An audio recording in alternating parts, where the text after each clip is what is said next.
रिमझिम 5वीं कक्षा के लिए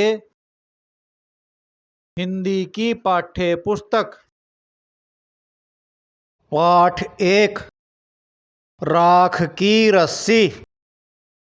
लोनपो गार तिब्बत के 32वें राजा सोनगवसेन गाम्पो के मंत्री थे। वे अपनी चालाकी और हाजिर जवाबी के लिए दूर दूर तक मशहूर थे। कोई उनके सामने टिकता न था। चैन से जिंदगी चल रही थी। मगर जब से उनका बेटा बड़ा हुआ था, उनके लिए चिंता का विषय बना हुआ था। कारण यह था कि वह बहुत भोला था। होशियारी उसे छू कर भी नहीं गई थी। लोनपो गार ने सोचा,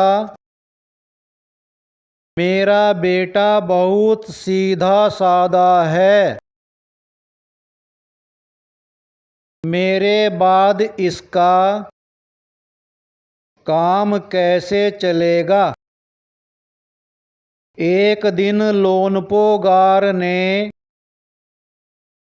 अपने बेटे को 100 भेड़ें देते हुए कहा, तुम इन्हें लेकर शहर जाओ, मगर इन्हें मारना या बेचना नहीं। इन्हें वापस लाना 100 जौ के बोरों के साथ,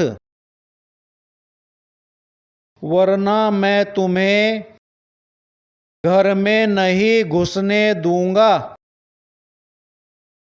इसके बाद उन्होंने बेटे को शहर की तरफ रवाना किया।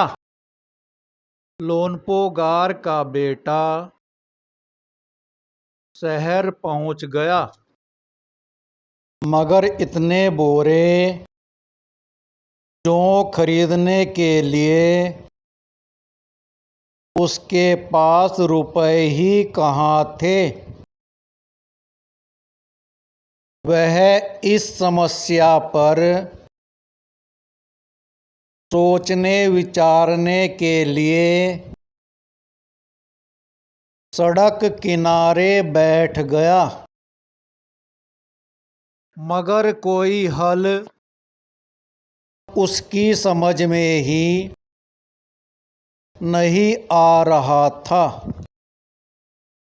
वह बहुत दुखी था। तभी एक लड़की उसके सामने आ खड़ी हुई। क्या बात है, तुम इतने दुखी क्यों हो? लोनपो गार के बेटे ने अपना हाल कह सुनाया। इसमें इतना दुखी होने की कोई बात नहीं। मैं इसका हल निकाल देती हूँ। इतना कहकर लड़की ने भेड़ों के बाल उतारे और उन्हें बाजार में बेच दिया। जो रुपए मिले उनसे जौ के 100 बोरे खरीदकर उसे घर वापस भेज दिया। लोनपो गार के बेटे को लगा कि उसके पिता बहुत खुश होंगे, मगर उसकी आप बीती पर उन्होंने ध्यान नहीं दिया। वे उठकर कमरे से बाहर चले गए। दूसरे दिन उन्होंने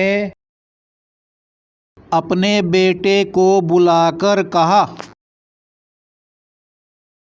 पिछली बार भेड़ों के बाल उतारकर बेचना मुझे जरा भी पसंद नहीं आया। अब तुम दोबारा उन्हीं भेड़ों को लेकर जाओ। उनके साथ जौ के 100 बोरे लेकर ही लौटना। एक बार फिर निराश लोनपो गार का बेटा शहर में उसी जगह जा बैठा। न जाने क्यों उसे यकीन था कि वह लड़की उसकी मदद के लिए जरूर आएगी। और हुआ भी कुछ ऐसा ही। वह लड़की आई। उससे उसने अपनी मुश्किल कह सुनाई। अब तो बिना जौ के 100 बोरों के मेरे पिता मुझे घर में नहीं घुसने देंगे। लड़की सोच कर बोली, एक तरीका है। उसने भेड़ों के सींग काट लिए। उन्हें बेचकर जो रुपए मिले उनसे 100 बोरे जौ खरीदे। बोरे लोनपो गार के बेटे को सौंपकर लड़की ने उसे घर भेज दिया। भेड़ें और जौ के बोरे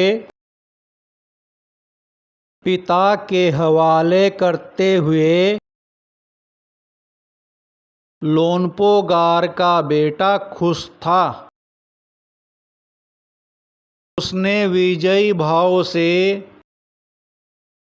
सारी कहानी कह सुनाई। सुनकर लोनपो गार बोले,